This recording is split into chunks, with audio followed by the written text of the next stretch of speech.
Msaada kwa wanafunzi wote. Eleza mbinu yoyote iliyotumika ya uandishi katika mzimu wa Kipwerere.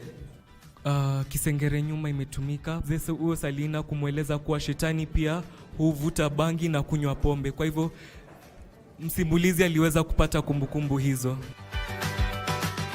Joy to the world, the Lord is come. Yesu amezaliwa, Yesu amezaliwa. The holiday season is here again.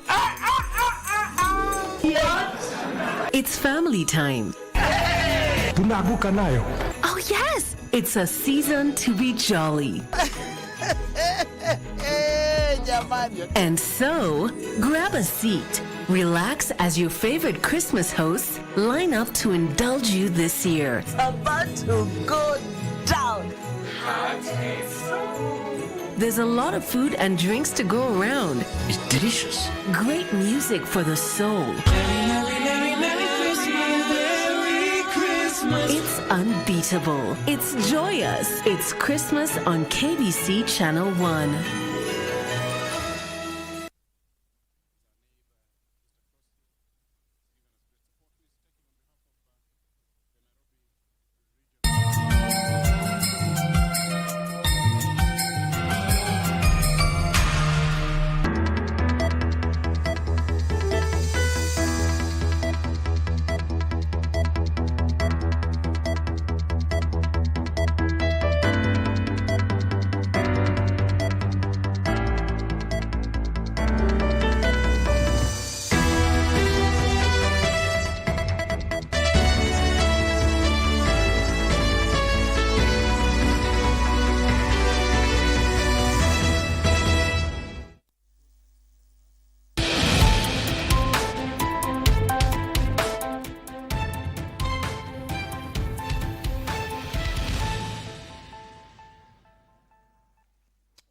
Hello and a very warm welcome to Lunchtime News on KBC Channel 1, coming to you live right in the middle of Kenya's capital, Nairobi. My name is Giverson, Maina, and our sign language interpreter is Byron Abuli.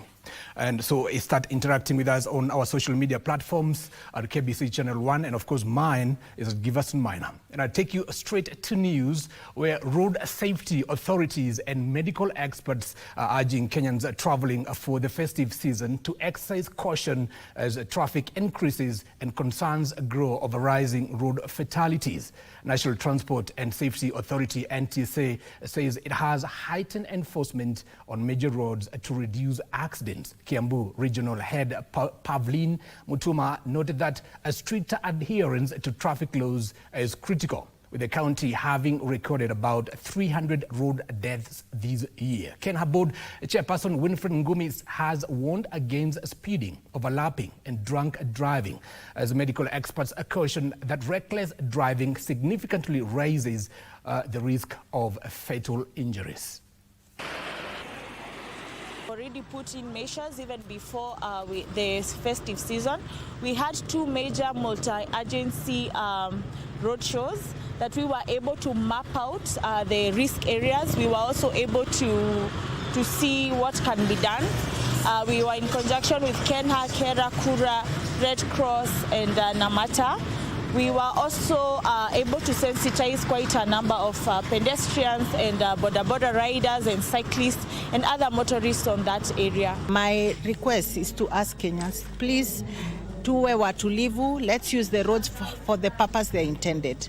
Don't overlap, just follow the law, follow the road signs, keep to the speed signs, and we'll ensure that any blockages are handled as fast as possible. We are working very closely with the National Police Service and NTSA. It's a collaboration between all these agencies to ensure that people get home and they get safely.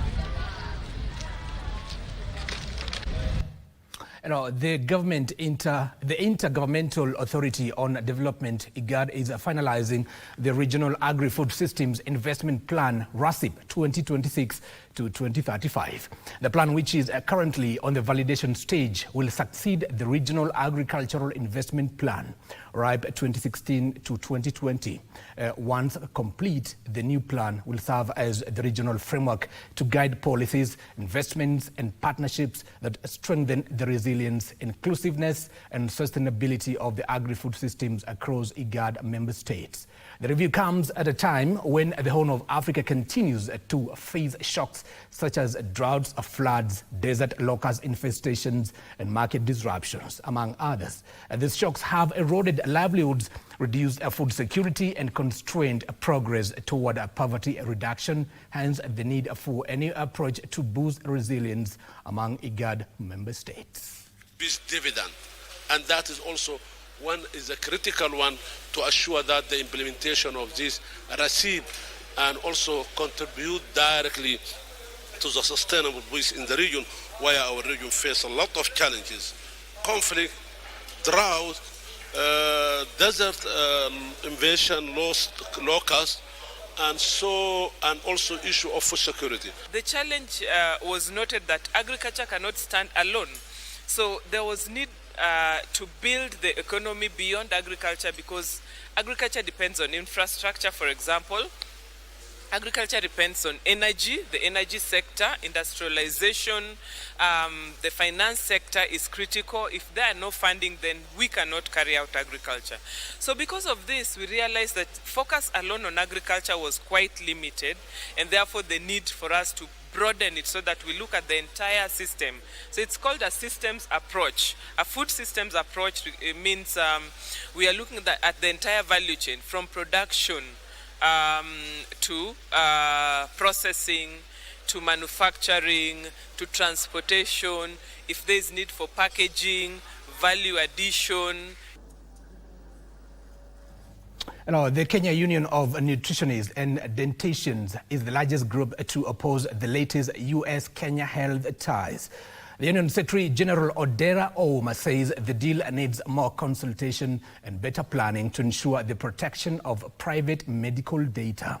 Odera is also accusing the Health Ministry for being in contempt of court of payment of 176 million Kenyan shillings awarded to the union by the courts. Achola Simon reports. Despite assurance from the government over the protection of personal medical data in the new agreement between the US government and Kenya, in the new multi-billion medical bilateral agreement, Ouma maintains that more consultations with stakeholders in the sector need to be carried out to seal any potential loopholes. Of a person is a very private thing, and if you want to give it out to individuals without us participating, you are putting our sovereignty as a country at risk. The Kenya Union of Nutritionists and Dietitians Secretary General also accused the government of doing so little in addressing the concerns by players in the sector. We need national dialogue and national consultation into this matter, and this also draws my attention to the members of parliament. Everything that an elected leader signs in this country, we now need to reach a level where we must hold everybody to account. So we are asking on the MPs that we need to come up with a law which will protect members of public. KUNAD is the latest stakeholder in the health sector to raise concern over the agreement that the government says will change the sector for good. At the same time, Ouma Odera has also accused the Health Ministry of being in contempt of court after it failed to pay the union 176 million Kenya shillings as ruled by the Employment and Labour Relations Courts back in February 2025. Despite this clear order, 507 nutrition and dietetics professionals remain unpaid. This continued non-compliance amounts to contempt of court and undermines the rule of law. And in this regard, the PS, the CS, the two PSs and the CS are in contempt of court, and we think we might be compelled to look for other legal remedies to find them out of office, because they are not supposed to be in the office when they cannot obey the rules and the laws and the constitution of this country. Odera Ouma also says his union is alarmed by unreasonable demands by the advocate handling the case. Now, the advocate was not a beneficiary to the main suit. It was part of the defendant. His only response was a preliminary objection, which was struck out, after which he withdrew from the case. A written fee agreement dated 7th January 2019 capped his fees at 450,000, which was fully paid by the KNDI, Kenya Nutrition and Dietetics Institute. The demands, he says, is in total disregard of the previous agreement. Achola Simon, Lunchtime News, Kisumu County.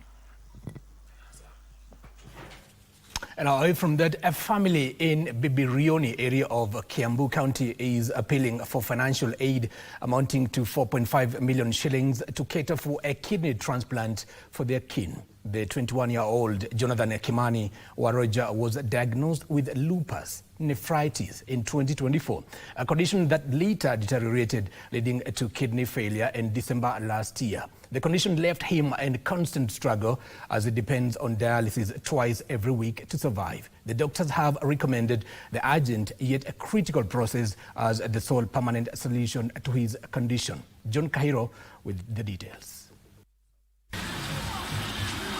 Bibirioni area in Limuru, Kiambu County. Inside this humble abode lies a heartbreaking story of the 21-year-old Jonathan Kimani Waroja. Pain is written all over his face as he battles a life-threatening illness that has now turned his world upside down. Jonathan was diagnosed with lupus nephritis, a condition that later progressed to kidney failure. Last year, I was diagnosed with lupus nephritis, which led to my kidney failing. My journey has been very hard for me, very tough. Since the time I was diagnosed with this disease, attending the endless hospital bills, a dialysis session, which had overwhelmed me. What followed was a tough journey of frequent hospital visits in search of the much-needed medication, which has slowly taken a heavy physical and emotional toll on him. Dialysis is very tiresome, and I'm young, so my body is like it is diffusing dialysis. The rising cost of medication, including regular dialysis sessions, has forced the family to close down their small business, which was their only source of livelihood. The situation has left the family drained and struggling to even put food on the table. Tumekuwa na challenges mingi mpaka kabiashara kidogo yenye nilikuwa nimeweka juu mimi ni mfanyi biashara katika soko ya Gikomba, na nilikuwa tu na kabiashara kidogo. Pesa ikatumika mpaka ikabidi niache hiyo biashara nishughulikie huyu mtoto na hiyo pesa kidogo. To save his life, doctors have recommended an urgent kidney transplant in India. And in a show of love, Jonathan's sister is willing to donate one of her kidneys. Family and the committee and people of Bibirioni has planned for a mega fundraising on 21st December 2025. Where they will all come together and try raising 4.5 million Kenya shillings so that early January I can take a flight and go to India. Kuna sister yake amejitolea kumpa figo, na sasa tukaona tuorganize hii harambee ndio tuchage hii 4.5 million yenye inapatikana. However, this critical process requires a total of 4.5 million shillings, which is way beyond the family's reach. We as a family, we are not capable. Even attending the dialysis session, I depend on well wishers. There are some times where I have missed dialysis because of finances, and that is really life-threatening. Watu wa kijiji ndio wanatusaidia, wanachaga, tunapata hiyo pesa ya means ya kwenda ya mtoto hospitali na pia mabo ya madawa. To all people watching this video is to help me raise that 4.5 million Kenya shillings so that they can give me a second chance to live healthy again. To support Jonathan's hope of recovery and his dream of one day supporting his family, well-wishers can channel contributions to M-Pesa paybill number 400200, account number 0790652803.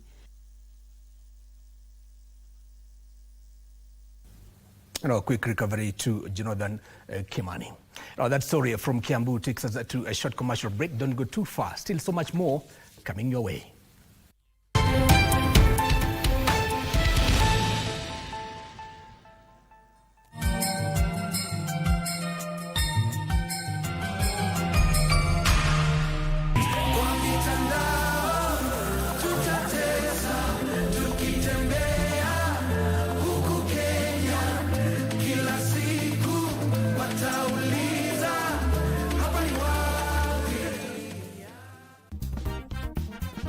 And we will be celebrating what Christmas was, what Christmas is, and what we hope for it to be in the future. It was during Christmas that we saw our families together.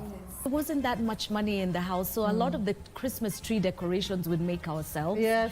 We'd make a card for mom, a card for dad, and then we'd sign it together. People have found other ways of entertaining themselves. They go to clubs, they go to churches. And it's just about all of us being sensitive enough to say, who needs me this Christmas? Who needs some cheer? Let's be mindful of others. Let's celebrate together. Let's just knock on somebody's door and ask them if they're okay. I wish you all a day full of laughter. And to all Kenyans, and more so the single mothers out there. Merry Christmas to you and all the people that you love. Merry Christmas and Happy New Year. God bless.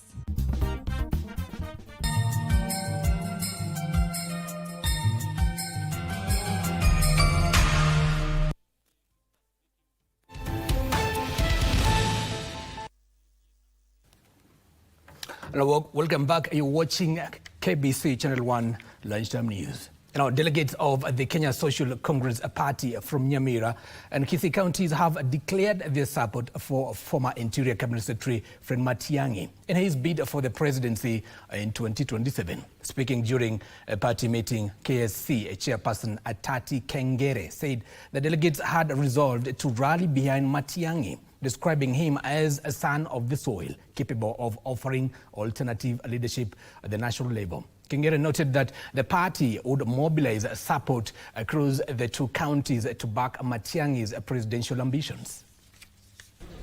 Matiang'i, who served as Interior Cabinet Secretary in the last government, held consultative meetings with leaders and communities from different regions as he seeks political backing ahead of the 2027 election. Na tunauliza watu wetu, chama cha Kenya Social Congress kilianzishwa na Nyona. Tunawauliza wakuje wasimame kura huko. Lakini kwa presidents kama chama tumepitisha kwa kauli moja, tunasupport nani? Iko mtu iko nyuma tena? Sisi wote tuko nyuma ya Fred Okengonga Matiang'i. And the call for unity among the Mijikenda community is gaining momentum, with leaders across the 9 tribes rallying behind a renewed people-driven initiative anchored on culture, heritage and collective socio-economic empowerment welfare. Na hili sio jambo la siasa, lakini ni kuwekana tu pamoja ili wale ambao wote watahusishwa tujue kwamba tuna jukumu la kuendesha agenda zetu kama Mijikenda tukiwa kitu kimoja. Mijikenda pamoja.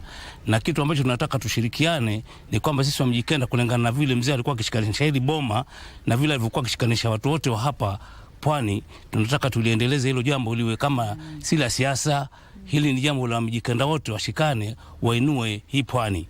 And as the ruling party UDA prepares to conduct grassroots elections in January 10th next year, interim leaders in Shinyalu constituency in Kakamega County are calling on both national and county party offices and their leaders to ensure the exercise is transparent and fair, saying the outcome will shape the party's direction ahead of the 2027 election. Tayari kwenda kwa grassroots election na tuko tayari kupokea ushindi katika hizo viti, katika polling station zetu, na tutaleta ushindi. Uchaguzi uwe wa amani, uwe wa haki na uwe wa amani. Kusije kukawa na malalamiko yoyote baada ya uchaguzi. Sisi wote ni ndugu, sisi wote ni watu wa Mlembe Nation. This as Energy Cabinet Secretary Opiyo Wandayi, who spoke in Rongo, defended the right of communities to form and sustain political parties that advance their specific interests. We have got our objective interests, whether we are in ODM or some of us are in UDA. That objective interest is what we must pursue, and we must only pursue it through this arrangement that we have with President William Ruto. Safina Party leader Jimmy Wanjigi has called on those in elective offices to focus on delivering their pledges made to the electorates. Wanjigi, who spoke at ACK St. James in Kiambu County, regretted that the political class has engaged in endless politicking. Let us deal with reality. This time, Kenyans are not going to joke. Na wata cheza na mtu hapa. We want deliverables. We don't want ndomo. and we want deliverables to each and every one of us. Cabinet Secretary for Cooperative and SMEs, Wycliffe Oparanya, has urged leaders in Kakamega County to stop politicizing ongoing gold mining discussions in Ikolomani, saying the process should prioritize community interest and proper compensation. Speaking in Ikolomani, Oparanya said affected families will be adequately compensated before any relocation, warning that political interference could derail investor confidence and delay benefits to locals.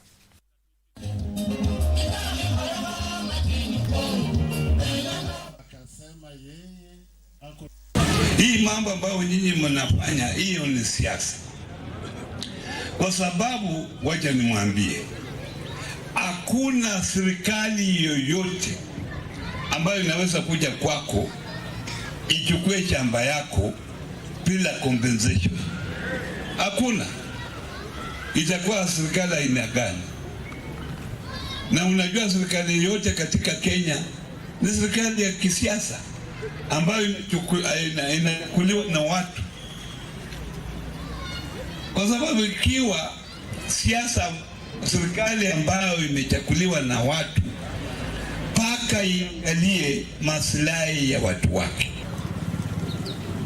Viongozi natakiwa tujue ya kwamba how did these people do? Inatakiwa kama watu wanaulizwa kuguza mali yao, apewe pesa ya kutosha. Pesa ile akiona anaulizwa utapata hii ama hii, aangalia ajue pesa iko hapa ya kutosha, ile inaweza nilinda.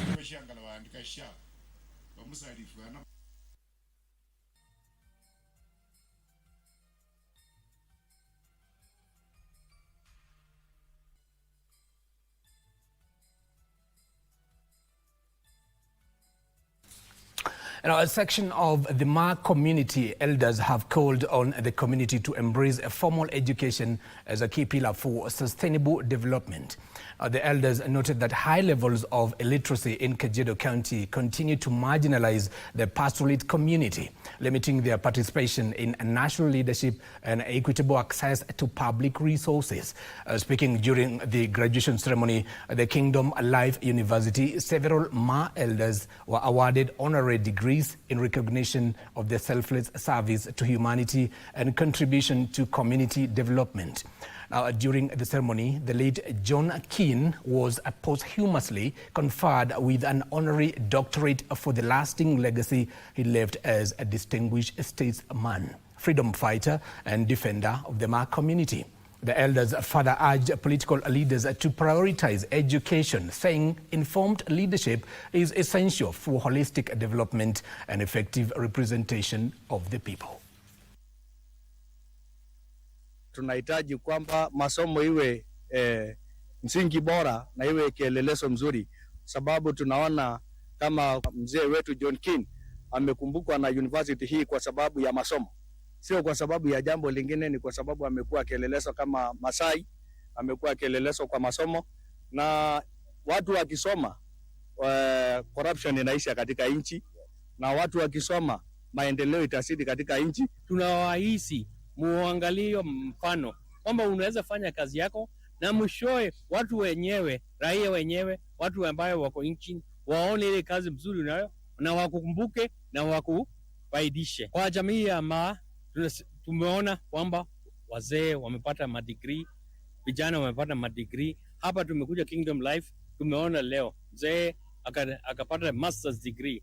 Inaonekana kwamba hautachelewa, hata kama hujaenda shule ile ya kwanza ya chechea, unaweza anza ukua mkubwa.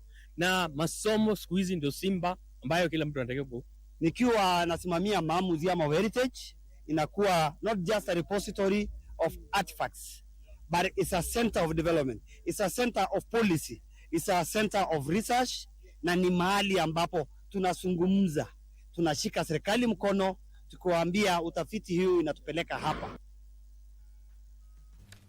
Now, Agricoyo elders and religious leaders have ordained a chief seer in a move aimed at unifying divergent voices within the Mount Kenya region and forging a common position amongst Kikuyu communities. Speaking during the ordination ceremony, the newly installed chief seer, Munyori Kinyenje Muhuri, said his leadership would focus on redefining key sectors including education, healthcare, employment and manufacturing to enhance socio-economic growth within the community. Now, leaders present at the ceremony, drawn from both spiritual and political circles, expressed a confidence in his mandate and pledged their support. They said they would work closely with the chief seer to ensure the successful execution of his role, noting that his leadership is expected to foster unity and drive the overall development of the Mount Kenya region. Pana pale kwa mlima nini kwa sababu Wakikuyu wenyewe wako divided. Tunasikia ati hawa ni wa Murang'a, hawa ni wa Kabete, hiyo tutakataa. Mukikuyu ni mtu mmoja, Mount Kenya region lazima ikuwe kitu kimoja. Hivyo ndivyo naweza kusema. Na sisi tutafanya na serikali, kazi yetu tutaifanya na serikali, the incumbent current government. We are not fighting the government, but where we need to correct the government, we are going to be very, very sharp. Nimempatia certificate ambayo inasema to be guided by the Holy Spirit. I'll be following the guidance of my Lord. Hivyo ndivyo anafanya. Na ndivyo tumekuja hapa. Sio sisi tumemteua, lakini ameteuliwa na Mungu mwenyewe. Huyu si mwanasiasa. Huyu ni kama yule mmoja wa kiviro wetu wa zamani. Hakuwa anapingwa na mtu. Akisema hiyo ni sheria by itself. That is the position. Ni Mungu amemteua. Na mmesikia wazee wamesema hapa. Kwa hivyo kubishana na yeye, yale atakuwa akisema ndio final.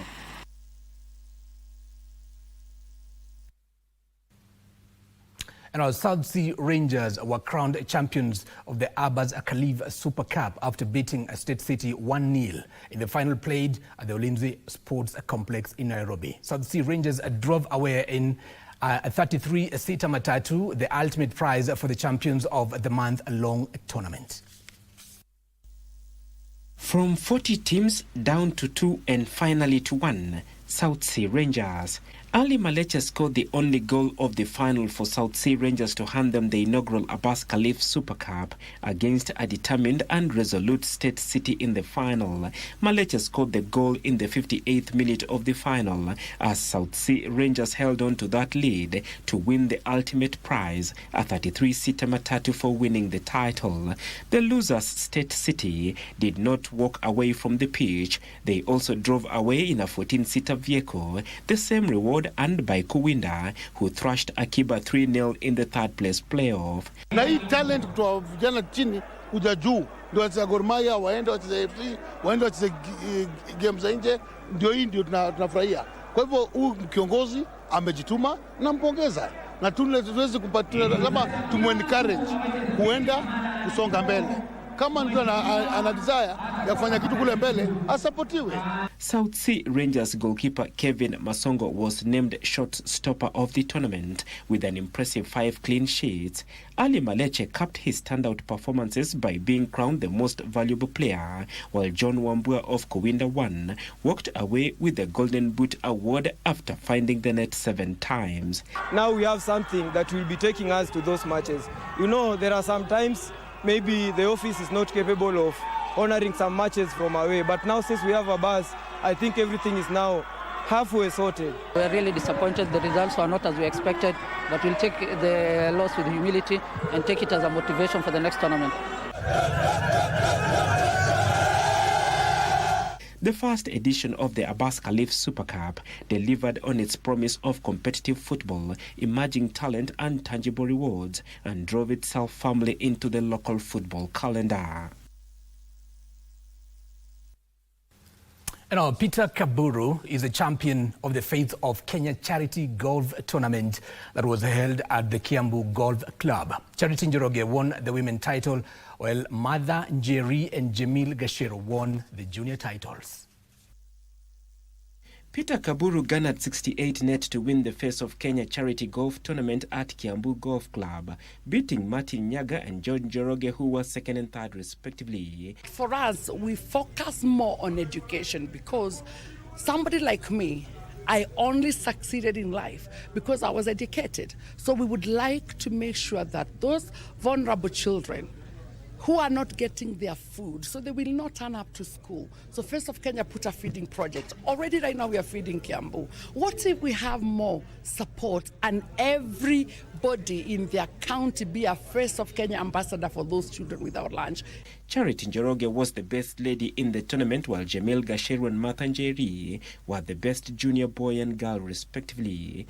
As the founder of Face of Kenya, I'm saying Face of Kenya Golf Tournament will be an annual event in Kenya. During Christmas season, as we go to celebrate with our family, we first give back. So yes, it's stamped now. There's going to be a third edition, fourth and fifth, and more to come. Over 70 golfers participated in the Face of Kenya International sponsored tournament that was organized to raise funds for needy school-going children in Kajiado. We feel the support today. Already, when we launched Face of Kenya Club, many of these golfers have come to talk to me and said, I want to be part and parcel of the Face of Kenya Club. So for us, we can say success has been achieved, not for us, but for the young people who will be supported by the Face of Kenya project. The event will be an annual event, with organizers planning to host one event in the United Kingdom as they seek to expand the tournament. Now, great story. Now, that's where we end our lunchtime news on KBC Channel 1. But before I go, I'll let you know that today the only English Premier League to play today is Aston Villa versus Manchester United. Why is this the only EPL team playing today? Because everybody wants to watch Manchester United play. My name is Giverson Maina, and our sign language interpreter is Byron Abuli. And until next time, it's bye-bye for now.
That made you so angry enough to slap him in the middle of the street? That man is Ricardo Marquez.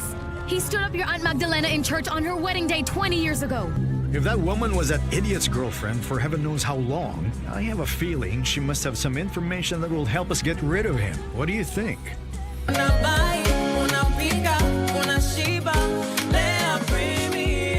Lea Premium Flour, nurturing the world.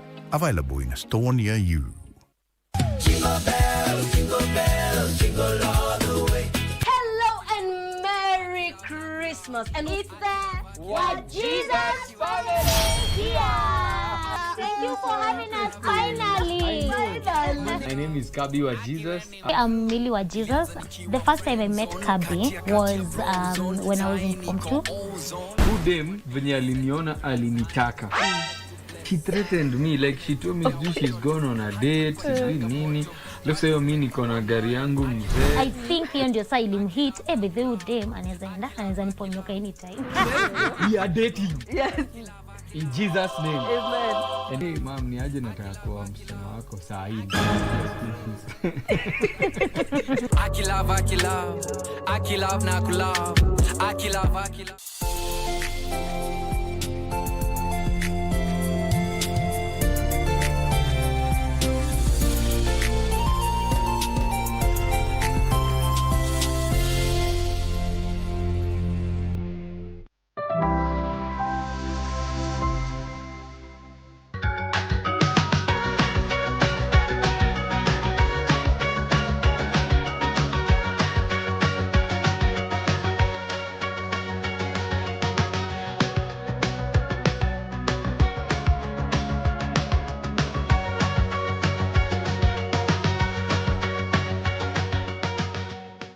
kabisa. Mpenzi mtazamaji, kumbuka sehemu nyingine kubwa zaidi na siku nyingine aliyoifanya Mwenyezi Mungu tumekwisha itimiza.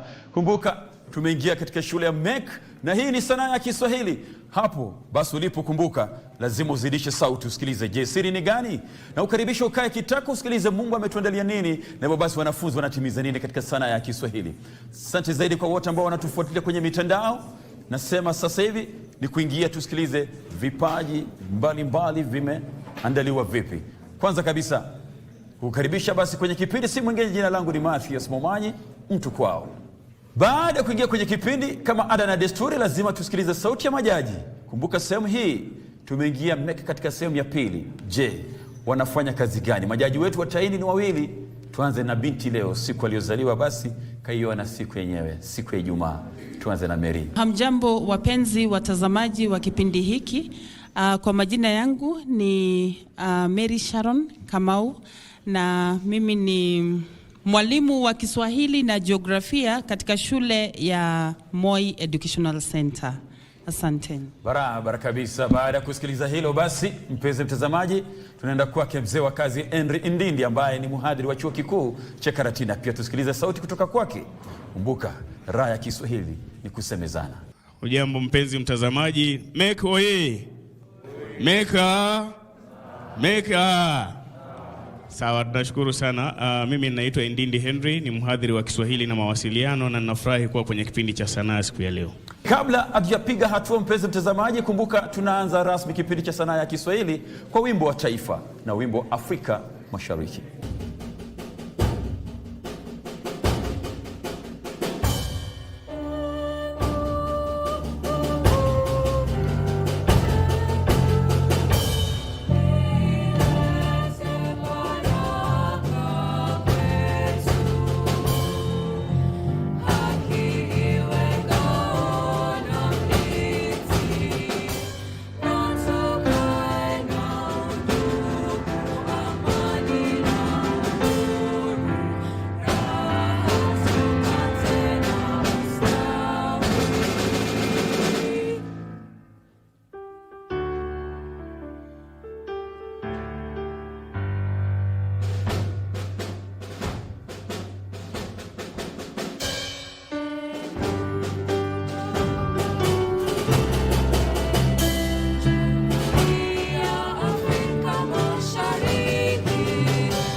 Haya basi mpenzi mtazamaji, kumbuka kuna vipaji na sehemu ambayo watoto hawa ama wanafunzi hawa wamejaliwa naye jaala mwenye heri na fanaka kwao. Kumbuka wana nyimbo mbalimbali, wana ushairi, wana sehemu mbalimbali za kuigiza na vile vile wana sehemu za pia za kucheza kwa kutumia vyombo na ala mbalimbali za muziki. Lakini je, tutaweza kuvifanya namna gani vitu hivi? Hatuna budi kusikiliza kutoka kwa wanafunzi hawa. Kumbuka MEC ni sehemu kuu na shule kuu ya vipaji. Tusikilize kutoka kwao. Siana Cheptalam kutoka Moi Educational Center na waletea nguzo na Ongoma Yasin. Wakenya hamjamboni, pulikeni niwaambie, toka bara hadi pwani, naomba mnisikie, nasema ilo yakini, Wakenya sipuuzie, mshikamano nchini ndo nguzo ya ufanisi. Taifa letu ni moja, sini hivyo wazalendo? Kabila pambo si hoja, ni marashi ya upendo. Muacheni kubwabwaja, ukabila ni uvundo. Mshikamano nchini ndo nguzo ya ufanisi. Utangamano ni bora, maendeleo huleta. Ukajenga barabara, sisi sote tukapita. Kazi fanya biashara, tuuze ng'ombe na bata. Mshikamano nchini, ndo nguzo ya ufanisi. Mshikamano tafanya viwanda kuimarika. Mali ghafi takusanya na kuleta kwa haraka. Na vyakula kote Kenya vitakuwepo hakika. Mshikamano nchini ndo nguzo ya ufanisi. Huvutia wafadhili pia na wawekezaji. Viwanda kila sampuli vikajaa kama maji. Wakenya kila mahali wakapata mahitaji. Mshikamano nchini ndo nguzo ya ufanisi. Umoja wa kitaifa ndo wimbo sote tuimbeni. Utamaliza kashfa za kifisadi nchini, ambazo ni kama ufa, tena hatari wendani. Mshikamano nchini ndo nguzo ya ufanisi. Utangamano kikosa, mengi kweli tatokea. Amani tutaikosa, kila mahali ghasia. Maendeleo takosa, taifa litalema. Mshikamano nchini ndo nguzo ya ufanisi. Nimefikia tamati, jukwani najitoa. Tuwekeni mikakati, chuki tupate ondoa. Uhasama sije kati yetu wa Kenya sikia. Mshikamano nchini ndo nguzo ya ufanisi.